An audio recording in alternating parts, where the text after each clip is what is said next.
¿Cuáles son los límites de este espacio llamado cuello? ¿Cuál será su límite superior? No. La mandíbula, El borde inferior de de la mandíbula, que pasa una línea imaginaria por ¿dónde? Apófisis mastoides y protuberancia occipital superior. ¿Y el límite inferior por dónde va a pasar? Por la escotadura yugular, ¿sí? ¿Esta qué cara es de clavícula? superior. Cara superior de la clavícula, la articulación. ¿Qué articulación? Clavículo acromio. Clavículo o acromio clavicular, ya. ¿sí? El orden que mencionemos, las dos superficies óseas correspondientes de su hueso, ¿sí? Y que va a pasar a nivel pues, posterior, ¿por dónde? ¿Por el atlas? No, la última vértebra cervical. Si estamos diciendo que son 7 vértebras cervicales, entonces por el borde superior de la séptima vértebra cervical, ¿sí? Entonces, toda esta área se denomina cuello, ese espacio anatómico. ¿Y qué contiene ese espacio? La faringe, laringe. Las principales vísceras del cuello, como son la laringe, la faringe, órganos de la fonación y una glándula. ¿Qué glándula? La glándula tiroides. ¿Sí? Entonces, vamos en su conjunto, esta columna vertebral, porque después vamos a ver los ligamentos de la columna vertebral y los ligamentos propios de la columna cervical, ¿sí? Esta columna en su conjunto, que ya lo hemos venido viendo desde anatomía 1, cuando hemos visto las vértebras torácicas, hemos visto las vértebras lumbares, hemos mencionado, ¿sí?, algo referente a vértebras cervicales. Entonces, esta columna no es una columna recta, precisamente para podernos mantener esa posición del hombre, que andaba casi así encorvado en 4, se fue poniendo erguido, y de tal manera que fue ubicándose la posición de esta columna hasta tener, si fuera una columna recta, cosa lo contrario, se caería, ¿sí? Entonces, las curvaturas que presenta este conjunto óseo nos va a permitir mantener en el equilibrio. ¿Y cuáles son esas curvaturas normales? ¿Cómo se llaman? Lordosis y sifosis. Entonces tenemos una curvatura lordosis, sifosis, lordosis y sifosis. La lordosis se caracteriza porque tienen ligera concavidad y las sifosis son ligeramente convexas. ¿Qué curvatura en este caso que se presentara, aparte de esas 4 curvaturas, pueden formarse curvaturas anómalas por mala posición? ¿Sí? A veces nos sentamos en el micro y nos desparramamos. Estamos en la computadora y nos desparramamos, ¿no? Entonces, tratar de pegar en una posición a la columna al respaldar de una buena silla, ¿sí?, que nos permita mantener, y no. Esas posiciones anómalas, el hecho de levantar cosas del piso, que hacemos también que esas curvaturas se desplacen en su conjunto. Entonces, ¿cuál sería la curvatura? ¿Qué nombre recibe una curvatura anómala en la columna? Escoliosis. Escoliosis. En algunas personas es tan notorio la escoliosis que ustedes lo van a ver y que anda así ligeramente curvada, o sea, hace un movimiento que no ha sido hacia esa persona. ¿Cuándo también se puede determinar curvaturas anómalas? Cuando hay una pérdida de la masa ósea de la columna por un problema de osteoporosis, ¿sí? Se disminuye la altura de los cuerpos vertebrales y por lo tanto al disminuir se van creando microcurvaturas, ¿sí? Por eso es que esas personas mayores, sobre todo, ya andan de una forma, a veces se ladean, ¿sí?, a veces doblan, sale como una jiba, ¿sí?, porque ya van formando por la pérdida de la masa ósea. Entonces, sifosis y lordosis son curvaturas normales y curvaturas patológicas llamadas escoliosis, ¿sí?, que se puede presentar a cualquier nivel de la columna. Entonces vamos a ver a la composición ósea de esta columna cervical. Son 7 vértebras cervicales, hemos dicho, ¿no? Hasta aquí nosotros habíamos visto características generales. Acuérdense cuando vimos anatomía 1, características generales de estas vértebras. Recordamos cuáles eran. Todas, desde la C1 hasta a pesar de que esté aquí articuladas, fusionadas las vértebras sacras y las vértebras coxígeas, ¿qué presentaban? A ver. El agujero medular, el cuerpo, las apófisis transversas, las apófisis espinosas. Entre el cuerpo y las apófisis transversas encontrábamos esta escotadura que se denominaban pedículos. Entre la apófisis transversa y las apófisis espinosa encontrábamos esta lámina ósea que se denominaba lámina, ¿sí? Entonces, todas las vértebras las describimos así. Luego veíamos características de vértebras por región y hemos visto que caracterizan a la región dorsal o torácica, a la región lumbar, ¿sí? Por ejemplo, en la región, para recordar, la región torácica, ¿qué característica tenía? Sus apófisis, su cuerpo presentaban carillas articulares para la articulación de la costilla, con la cabeza y la tuberosidad costal. Entonces, ¿qué características van a tener las vértebras cervicales?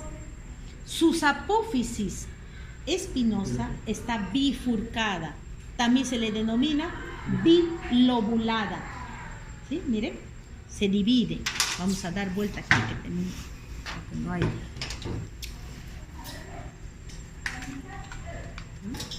Estas son cuadriláteras, estas son prismáticas y estas tienen bilobuladas. ¿Qué otra característica propia de esta región, de las cervicales? Sus apófisis transversa, en las apófisis transversa, encontramos estos agujeros. El agujero transverso. ¿Qué va a contener el agujero transverso? La arteria vertebral y la vena vertebral. ¿Sí? Pero ¿desde dónde se presentan estos agujeros? ¿Desde la C6? Desde la C6. La arteria vertebral, que es una rama de la subclavia, precisamente la subclavia, cuando sale del callado del tronco arterial, brachiocefálico, a nivel del tercio medio de la clavícula, da su rama, la vertebral, y lo que está en anterior va a ingresar por el agujero de la sexta vértebra cervical. Y de ahí esta arteria va a ingresar por todos los agujeros que presentan todas estas vértebras, ¿sí? Agujero transverso, agujero transverso, agujero transverso, y así hasta ingresar ¿a dónde? Por el agujero magno. Se articula la primera vértebra cervical con el occipital, y por acá, este es el occipital, y por acá el agujero magno o agujero occipital ingresa la arteria vertebral, para cuando se unen las dos vertebrales van a formar el tronco basilar, cuyas ramas van a ser las encargadas de la irrigación del sistema nervioso central, ¿sí? Pero, ¿sí? ¿Esa es la carótida, creo? ¿La carótida? No. La carótida interna va a ingresar por el agujero carotídeo. El sistema de irrigación del cerebro está dado por el aporte de dos arterias, la carótida interna y la vertebral. Por eso van a formar el polígono de Willis, ¿sí? Entonces, de estas vértebras cervicales, de estas 7 vértebras cervicales, tenemos 2 que se las describe dentro del grupo de características propias de vértebras. ¿Quiénes son? La primera vértebra cervical, o C1, de su posición, y la segunda vértebra cervical, o C2. Ahí les presento. C1, C2. ¿Tiene nombre propio? Sí. Atlas, en honor a ese dios de la mitología, que sostiene la cabeza, considerando los griegos, los consideraban a la cabeza el mundo, ¿sí? Entonces, el Atlas sostiene a este mundo, de ahí viene el nombre de Atlas a esta vértebra. Y la segunda vértebra recibe el nombre de axis. ¿Por qué decimos que estas vértebras tienen características propias? Ya hemos visto que tiene sus agujeros vertebrales, ¿sí? Pero ¿por qué decimos que tiene características propias? Porque esta vértebra, por ejemplo la C1, no tiene, ¿qué cosa? Cuerpo. ¿Qué tiene en vez de cuerpo? Arcos. Arcos óseos. Arco óseo anterior y arco óseo posterior. Si ustedes lo palpan, acá tiene, miren, una apófisis espinosa, se le dice rudimentaria, porque no está completa, pero si nosotros lo observamos bien, ¿sí? Acá está como si fuera el inicio esto, y aquí está un tubérculo y el otro tubérculo, que indicaría que estaría bifurcándose. Entonces tiene su apófisis espinosa, pero rudimentaria. Pero su característica es que tiene dos arcos óseos. Estos dos arcos óseos van a estar unidos por estas dos masas óseas, que van a ser en realidad carillas articulares. Tiene en su posición el hueso, tiene una carilla articular superior que tiene la forma de una suela de zapato, y tiene una carilla inferior que es ligeramente oval, ¿sí? Esta carilla en forma de zapato o de suela de zapatilla es para que se articule con el cóndilo del occipital. Vamos a traer ahí un pedacito. Y sus cóndilos, miren, también sus cóndilos tienen esa forma. Su superficie parece como si fuera la suela de un zapato. Entonces, de tal manera que esta superficie condilar, ¿sí?, coincide con la carilla articular del Atlas. Entonces, ¿qué articulación entonces tenemos aquí? La articulación occipito-atloidea. Occipito-atloidea. La carilla inferior, que es ovalada, ¿sí?, esta va a articularse ¿con quién? Con la carilla superior que presenta esta segunda vértebra, el axis, ¿sí? Tenemos aquí el arco anterior, el arco óseo anterior. Esta es su cara anterior y esta es su cara posterior. En su cara posterior presenta esta carilla articular bien redondita. ¿Para quién? Para la articulación de la apófisis odontoides. Entonces, ¿qué articulación será? Odontoatloidea. Odontoatloidea, la articulación.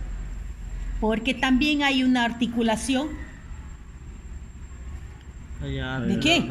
Del atlas con el axis. ¿Sí? Sí. Entonces, este hueso va a tener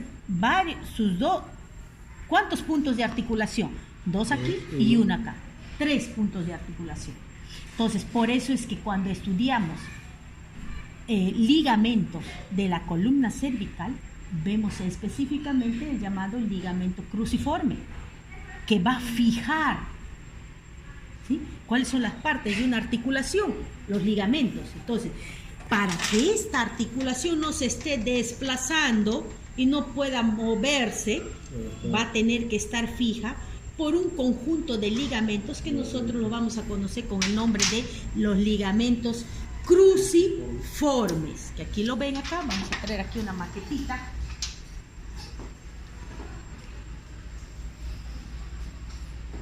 ¿Cuáles son?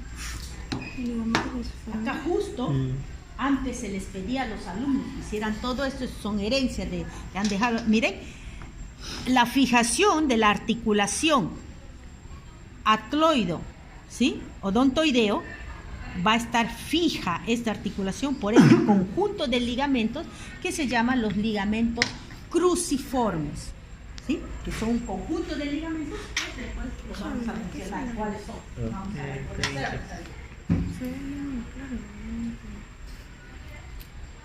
Y eso no es una gran novedad, no sé, ahí te sale bien así para alimentar la producción. No es lo mismo. Entonces, otra característica que tiene particular de este hueso, ¿qué es? Miren el tamaño de su agujero medular. Presenta el mayor diámetro del agujero. Quiere decir que la médula espinal a este nivel tiene ese grosor. Y después va a tener el grosor que tienen los agujeros medulares. Cuando veamos columna, médula espinal, decimos que la médula espinal tiene un límite óseo y un límite nervioso. Cuando decimos límite óseo, inmediatamente pienso en ¿qué? En superficies óseas. Entonces, tallo cerebral atraviesa ese segmento del tallo cerebral, la articulación occipito-atroidea, ya se empieza a llamar médula espinal. Ese sería su límite óseo. Su límite nervioso, hay un corte anatómico histológico que se observa cuando se entrecruzan las células nerviosas y recibe el nombre de entrecruzamiento de las pirámides, ¿sí? Ese es su límite nervioso.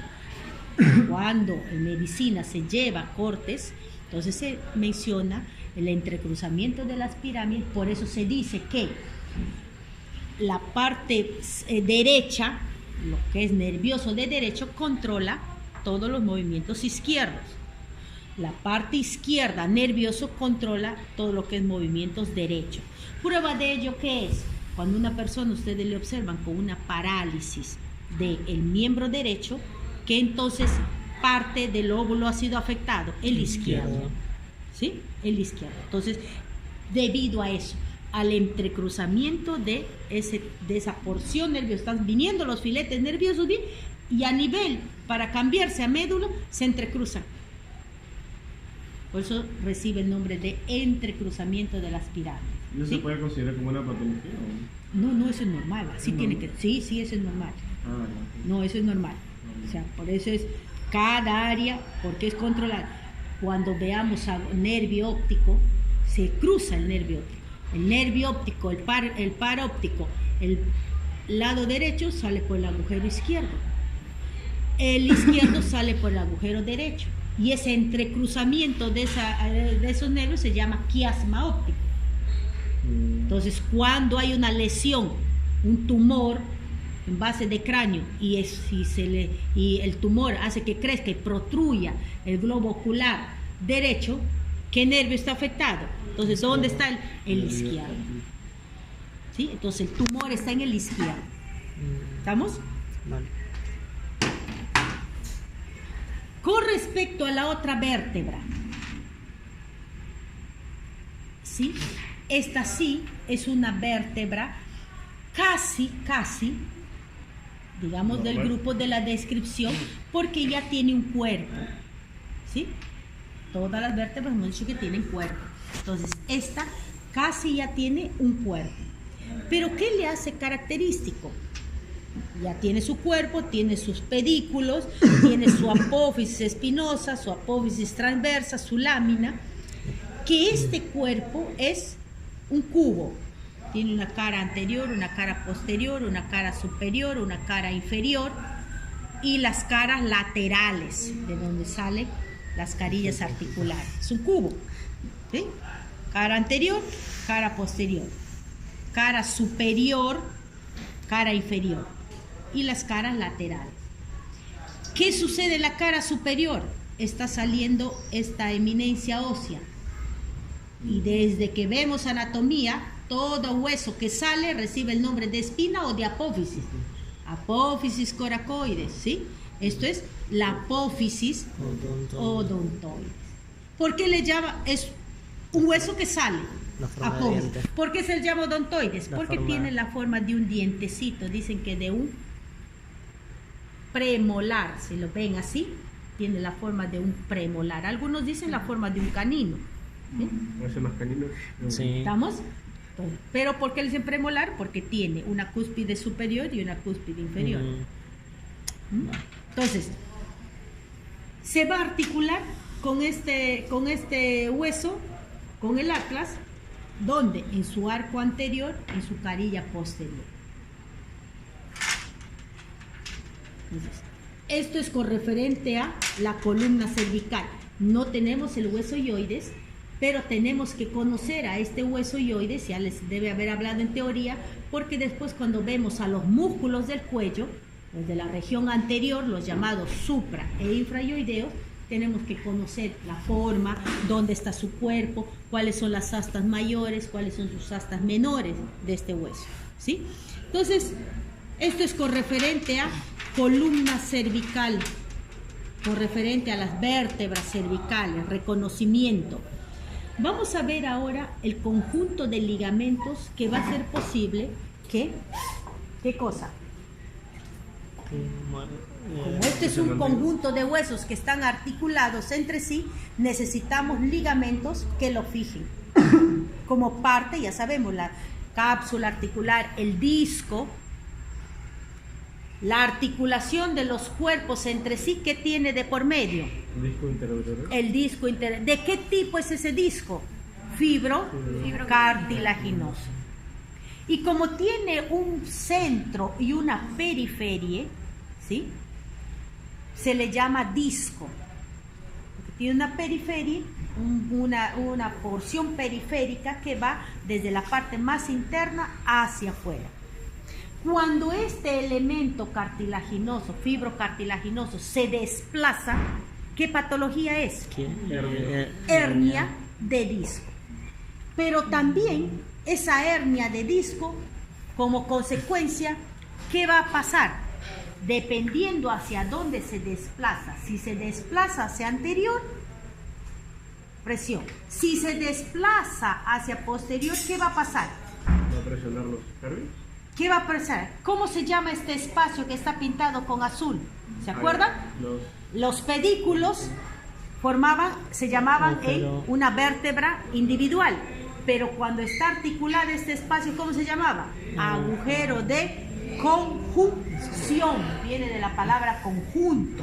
Y por acá salen los nervios que van a formar los plexos. Plexo braquial, plexo sacro-coccigio. Entonces, por eso las personas con hernia se quejan de dolor muscular. ¿Por qué? Porque está saliendo una raíz nerviosa determinada que va a dar la inervación motora de un músculo de extremidad inferior. Entonces, al estar presionado, pellizcándole, como es el término, va a sentir dolor. ¿Sí? Entonces, dependiendo a dónde se desplaza este disco, ocluye o cierra la luz de este espacio. ¿Y eso es operable? Sí, antes era terror. Ustedes se iban, pregunten alguna historia y te decían, no te operes de la columna porque te quedas inválido. Y debe haber sido cierto, porque las palabras en los comentarios no salen de la nada. Es que pongámonos en el lugar de hace 50 años. No había una tomografía de última generación, no había el electrobisturí, no había el electrocauterio, no había una serie de instrumentos. Entonces la ciencia ha ido mejorando para mejorar ese tipo de cirugías. Hoy las cirugías de hernia, es más, hasta reemplazan ¿Se puede por reemplazar? cáncer. Claro, se reemplaza el cuerpo, reemplaza toda una vértebra. Pero ¿y los nervios cómo hacen con los Te nervios? reposiciona los nervios. Si cada nervio, ustedes lo ven, está envuelto en su propia mielina, no está salvo a nivel de la cola de caballo, la terminación final. Pero después, ustedes las raíces, cuando han visto plexo braquial, ¿cómo le han visto? Bien envuelto. Ya. Es fácil, es disecar. saber separar, para eso necesitamos instrumentos de presión y un buen estudio para saber dónde voy a sacar, dónde voy a cortar, dónde voy a hacer la incisión. Pues algo más ya. Yo tengo 2 amigas americanas que tienen 2 vértebras de titanio. Han tenido un cáncer localizado de hueso, lo descubrieron a tiempo y se extirparon la hueso y les pusieron un reemplazo de cuerpo vertebral. ¿Sí? Entonces vamos a ver los ligamentos de la columna vertebral. ¿Sí? ¿Cuáles son? Tenemos el ligamento vertebral común anterior, que aquí lo tienen, que va a bajar por todo. ¿Dónde se va a originar? ¿Dónde se va a originar? En la base del... ¿Base de qué agujero es este? Del magno. agujero magno. ¿Sí? Va a bajar por toda la cara anterior del cuerpo de las vértebras, de todo. ¿Dónde va a venir a terminar?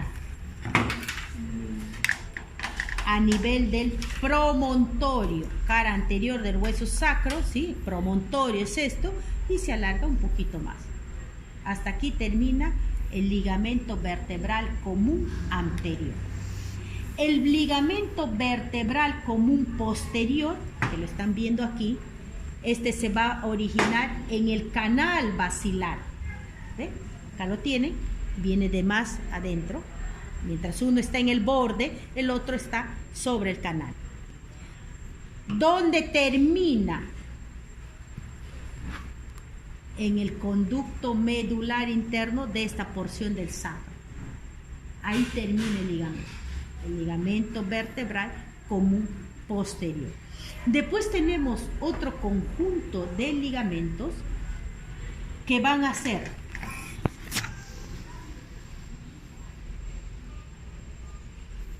entre apófisis transversa entre sí, va a haber una unión de ligamentosa. ¿Cuáles van a ser los ligamentos intertransversos? Tenemos las apófisis espinosas. Por un lado, la apófisis espinosa superior, por otro lado, el borde de la apófisis espinosa inferior de la siguiente vértebra. Este va a ser el ligamento interespinoso. Luego tenemos de las carillas articulares entre sí, que se van a denominar los ligamentos capsulares. Van a envolver a las carillas de las láminas que se articulan vértebra con vértebra, ¿sí? La superficie articular. Y luego vamos a tener este ligamento que tiene precisamente ese color, por eso se le llama ligamento, ¿qué cosa?